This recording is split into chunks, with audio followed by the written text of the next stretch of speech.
আসসালামু আলাইকুম ওয়া রাহমাতুল্লাহি ওয়া বারাকাতুহু নাহমাদুহু ওয়া নুসাল্লি আলা রাসূলিহিল কারীম। সম্মানিত দর্শক শ্রোতা, আজকে অত্যন্ত একটি সুসংবাদ নিয়ে আপনাদের কাছে আমি উপস্থিত হয়েছি। আলহামদুলিল্লাহ, অনেক বড় সুসংবাদ। আমি আপনাদের একান্ত শুভানুধ্যায়ী শুভাকাঙ্ক্ষী Mohammad Ruhul Amin, master trainer, Islamic foundation, Faridpur জেলা কার্যালয়। আজকের এই অতীব গুরুত্বপূর্ণ সুসংবাদটি হচ্ছে যে ইসলামিক ফাউন্ডেশন পরিচালিত কোরআন শিক্ষায় নিয়োজিত মসজিদ ভিত্তিক শিশু ও গণশিক্ষা এই প্রকল্পটি আলহামদুলিল্লাহ দীর্ঘ 5 মাস পরে আলহামদুলিল্লাহ আজ একনেকে পরিপূর্ণভাবে পাশ হয়েছে। আলহামদুলিল্লাহ সুম্মা আলহামদুলিল্লাহ।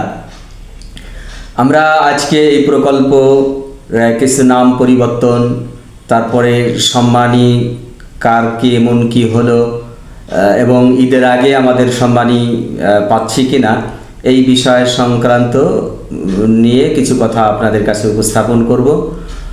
প্রথম তো শুকরিয়া আলহামদুলিল্লাহ, আল্লাহ পাকের বড় মেহেরবানি।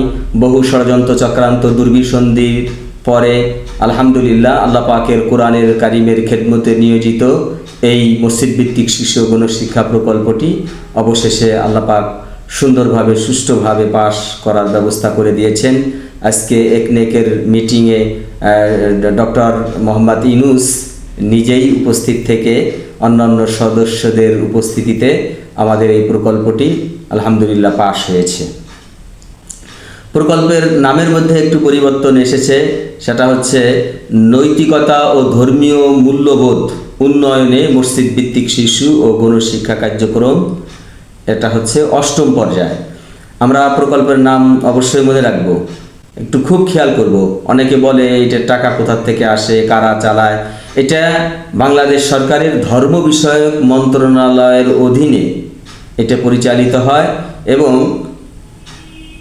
ইসলামিক ফাউন্ডেশন, এই যে দ্বীনি প্ল্যাটফর্ম, এই ইসলামিক ফাউন্ডেশনের তত্ত্বাবধানে এই প্রকল্পটি পরিচালিত হয়ে আসছে সেই 1993 সাল থেকে। সেই 1993 সাল থেকে অত্যন্ত সফলতার সাথে সুষ্ঠু সুন্দরভাবে এই প্রকল্পটা মানুষের হৃদয়ে কোরআনের আলো ও নৈতিকতার শিক্ষার ব্যাপারে অনেক ভূমিকা রাখছে। তাছাড়াও রাষ্ট্রের উন্নয়নে বিভিন্ন ভূমিকা রাখছে, সামাজিক উন্নয়নে নানান ধরনের ভূমিকা এরা রাখছে। বিশেষ করে মাদক, তারপরে সন্ত্রাস, চাঁদাবাজ, দুর্নীতি এর প্রতিরোধে এদের যথেষ্ট ভূমিকা থাকে। এছাড়া সরকারের যে কোনো তথ্য মুহূর্তের মধ্যে তারা তৃণমূল পর্যায়ে পৌঁছে থাকে এই প্রকল্পের শিক্ষক সহ সকল জনবল। আমাদের প্রথম জানা দরকার, যেহেতু এই জনবলের সবচেয়ে বড় শক্তিশালী পাওয়ার বা জনবল হচ্ছে এই প্রকল্পের শিক্ষকরা, কেননা তাদের সংখ্যাই সর্বাধিক বা সবচেয়ে বেশি। তারাই এই প্রকল্পের রূহ, আত্মা। তারা এই কার্যক্রম সুন্দরভাবে পরিচালনা করেনি বিধায় এই প্রকল্পটা আজও টিকে আছে। এজন্য আমরা তাদেরকে মোবারকবাদ জানাচ্ছি, ধন্যবাদ জানাচ্ছি যে আপনারা সুষ্ঠু সুন্দরভাবে পরিচালনা করেনি বিধায় প্রকল্পটা আবারও বাধা বিপত্তি উপেক্ষা করে পাশ হয়েছে। বিশেষ করে সর্বশেষ পরিকল্পনা মন্ত্রণালয় তারা বলছে আমরা মাঠের কাজ ভালোভাবে না দেখে প্রকল্প পাশ করব না।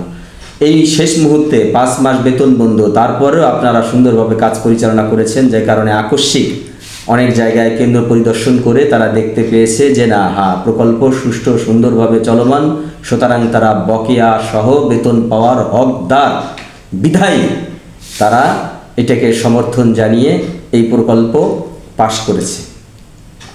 শিক্ষকদের সম্মানী 6000 থেকে শুরু হবে এবং সেটা 7500-তে গিয়ে শেষ হবে এবং জানুয়ারি 2025 হতে সবাই বেতন ভাতা বোনাস প্রাপ্ত হবেন এবং সর্বাত্মক চেষ্টা চলছে ঈদের আগেই সেটা পাবেন। আলহামদুলিল্লাহ সুম্মা আলহামদুলিল্লাহ। আশা করি আমাদের সেই আশা আকাঙ্ক্ষা অবশ্যই পূরণ হবে, ঈদের আগেই আমরা পেতে যাচ্ছি। তবে একটু অবগত করে রাখি, সেটা হচ্ছে যে এই 5 মাসের সম্মানীটা 5000ও ব্যাংকে যেতে পারে, তবে এতে হতাশ হওয়ার কিছু নাই। বাকি 1000 টাকা এটা পরবর্তীতে পরিশোধ করে দেওয়া হবে। সুতরাং যদি ৬,০০০-এর জায়গায় ৫,০০০ যায় তাহলে যেন আমরা হতাশ না হয়ে যাই, তাহলে কি আমাদের বেতন বাড়লো না? অবশ্যই বৃদ্ধি পাবে, তবে হতাশ হওয়ার কিছু নাই, আমরা সেটা বকেয়া বা এরিয়া সহ পরবর্তীতে পেয়ে যাব। তবে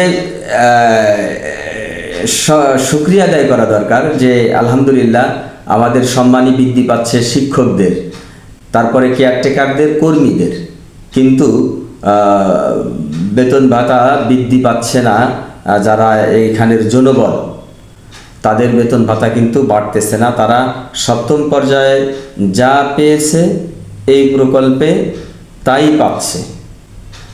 এটা খুবই দুঃখজনক। আর এটার পিছনে বড় কারণ হলো তাদের পরস্পরের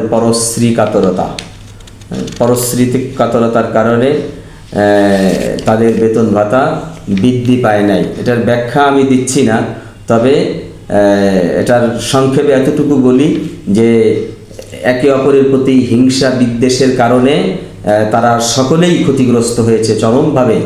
এই ক্ষতি অবস্থা যদি তাদের পরিবার জানে, অবশ্যই তাদের পরিবার এই সমস্ত লোকদেরকে চরমভাবে তাদেরকে ঘৃণা করবে যে তারা কি কাজটা করলো। তারা নিজের পায়ে নিজেরা কুড়াল মেরে তারা তাদের স্কেলকে নিচে নামালো। এই অবস্থা পরিবার জানলে আসলে পরিবার চরম ক্ষুব্ধ হবে, ব্যথিত হবে, দুঃখিত হবে, এবং যে কেউ শুনলে যে কারোই এটা কষ্ট লাগার বিষয় যে নিজেরা লাগালাগির কারণে নিজেরা নিজেদের পায়ে কুড়াল মেরে নিজেদের গ্রেড নিজেরা নামিয়ে নিয়েছে। এই জন্য এটা খুবই দুঃখজনক। তারপরেও শিক্ষকরা আপনারা শুকরিয়া আদায় করেন, আল্লাহ আপনাদের নিয়ামত আরও বৃদ্ধি করে দিবে। যেহেতু আপনারা হয়তো আরও বৃদ্ধি পেলে ভালো হতো, আপনাদের অনেকের আশা আকাঙ্ক্ষা ছিল যে অন্তত পক্ষে 10,000 যেন শিক্ষকদের সম্মানিত হয়। আসলে যা বাজারের যে অবস্থা, দ্রব্যমূল্যের যে ঊর্ধ্বগতি, তাতে আসলে অন্তত 10,000-এর কমে হওয়াটা আসলেই সমীচীন ছিল না। কিন্তু আসলে দেশের অর্থনৈতিক অবস্থা আমরা জানি, বিগত সরকারের আমলে সকল অর্থ এমনভাবে পাচার হয়েছে যে আমাদের দেশটাকে দেউলিয়ে করে গেছে, যে কারণে আমাদের বেতন ভাতা যে পরিমাণে প্রস্তাব দেওয়া হয়েছিল সেই পরিমাণে বৃদ্ধি পায়নি। তারপরে আমরা শুকরিয়া আদায় করি, হিংসা বিদ্বেষ ত্যাগ করে আন্তরিকতার সাথে যদি কাজ করি তাহলে আশা করি এই কাজ আমরা এগিয়ে নিতে পারবো এবং আমরা ভবিষ্যতে ভালো ফলাফল পাবো ইনশাআল্লাহ। এজন্য আমাদের যেই বিষয়গুলো খেয়াল রাখতে হবে, স্মরণ রাখতে হবে, সেটা হলো এই প্রকল্পের ক্ষতি হয় এমন কোনো কার্যক্রম আমরা কোনো অবস্থাতেই করব না।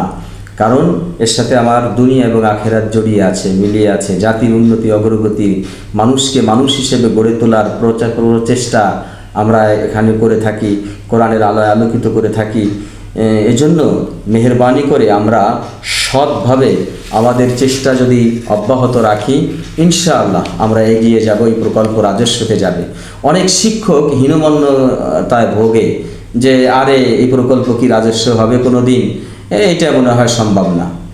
এটা যদি আপনি বা আপনারাই ভাবেন তাহলে কিভাবে আমরা সফলতা পাব? বরং বিশ্বাস রাখেন, আস্থা রাখেন, ভালোভাবে কাজ করেন, আল্লাহর মদত আমাদের সাথে থাকবে। আর রাসূল সাল্লাল্লাহু আলাইহি ওয়াসাল্লাম বলেন যে আল্লাহর প্রতি বান্দা যেরকম ধারণা পোষণ করে আল্লাহ তার সাথে সেইভাবে মুআমালা করে। এজন্য আমরা আল্লাহর প্রতি ভালো ধারণা করব যেন আল্লাহ পাক আমাদেরকে সবাইকে, শিক্ষক সহ সকল জনবলকে যেন রাজস্ব খাতে আল্লাহ পাক স্থানান্তর করেন। এই প্রকল্পের উন্নতি ভবিষ্যৎ যেন আল্লাহ পাক উজ্জ্বল করে দেন।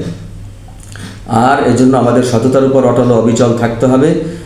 এটা মুসলিম দেশ, কোরআনের প্রকল্প, সুতরাং এখানে কেউ অবহেলা করে টিকতে পারবে না। সে যে সরকারি আসুক, ইনশাআল্লাহ আমরা লক্ষ লক্ষ জনবল, আমাদের পরিবার, আমাদের হিতাকাঙ্ক্ষী, শুভানুধ্যায়ী, ইমামদের, মুয়াজ্জিন, মুসল্লি, কত লোক আমাদের সাথে আছে। সুতরাং আমাদের এই প্রকল্প নিয়ে কেউ তাল বাহানা করে টিকে থাকবে, অসম্ভব, পারবে না। ইনশাআল্লাহ আমরা যৌক্তিক কোনো দাবি পেশ করলে সে দাবি অবশ্যই পূরণ করেই ক্ষমতায় থাকতে হবে। আমরা তার উদাহরণ 17 তারিখে দেখিয়েছি। এর আগে আমরা আউটসোর্সিংয়ের বিরুদ্ধে আন্দোলন করে বিজয়ী হয়েছি। সুতরাং আমাদের মতন এরকম সারা বাংলাদেশের সর্বত্র এত জনবল অন্য কোনো সেক্টরে পাওয়া মুশকিল। সুতরাং আমরা হীনমন্যতায় না ভুগি। আমাদের কাজ হলো যে যে দায়িত্বে আছি আমরা সঠিকভাবে পালন করব, অন্যায় করব না, অন্যায় সইব না। কেননা অন্যায়ের সাথে আল্লাহর সাহায্য থাকে না। ন্যায়ের পথে, ন্যায়ের সাথে আল্লাহর মদদ থাকে, আর আল্লাহর মদদ যেখানে থাকে সেখানে কেউ বাধা টিকতে পারবে না, অবশ্যই পারবে না।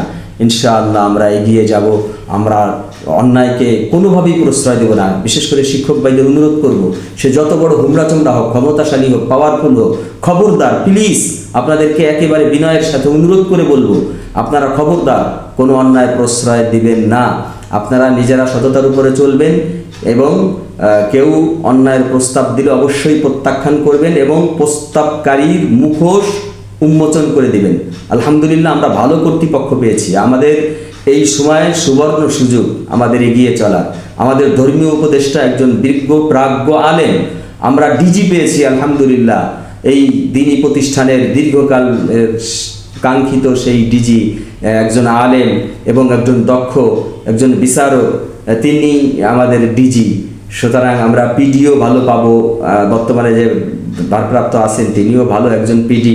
সুতরাং আমরা ভালো মানুষ পেয়েছি, আমরাও ভালো হব, ভালো পথে চলবো, ইনশাআল্লাহ ভালো ফলাফল আসবেই, সেই প্রত্যাশা রেখেই আপনাদের সকলের কল্যাণ কামনা করছি। এবং শিক্ষক সহ যারা আন্দোলন সংগ্রাম করেছেন তাদেরকে আল্লাহ উত্তম জাযা দান করুক। যেই 3 ভাই শাহাদত বরণ করেছেন, আল্লাহ তাদের মর্যাদা বৃদ্ধি করুন। পরিবার পরিজনকে আল্লাহ পাক সবরে জামিল দান করুক। আর বিশেষ করে অভিনন্দন আমাদের ধর্ম উপদেষ্টা, আমাদের প্রধান উপদেষ্টা, আমাদের ডিজি স্যার, পিডি স্যার সহ যাদের মেহনতের বাদৌলতে এই প্রকল্প সুষ্ঠু সুন্দরভাবে পাশ হলো। আল্লাহ পাক সবাইকে যেন উত্তম জাযা, উত্তম বিনিময় আল্লাহ দুনিয়াতে এবং আখিরাতে দান করেন। আর Madani TV MT YouTube channel এবং ফেসবুক পেজ ইসলামিক ফাউন্ডেশন সংশ্লিষ্ট বা মসজিদ ভিত্তিক শিশু গণশিক্ষা কার্যক্রমের সাথে সম্পৃক্ত সংবাদ পরিবেশন করে থাকে। আপনারা সাবস্ক্রাইব এবং লাইক দিয়ে সাথে থাকবেন। আল্লাহ পাক সবাইকে ভালো রাখুন দুনিয়াতে এবং আখিরাতে। আসসালামু আলাইকুম ওয়া রাহমাতুল্লাহি ওয়া বারাকাতুহু।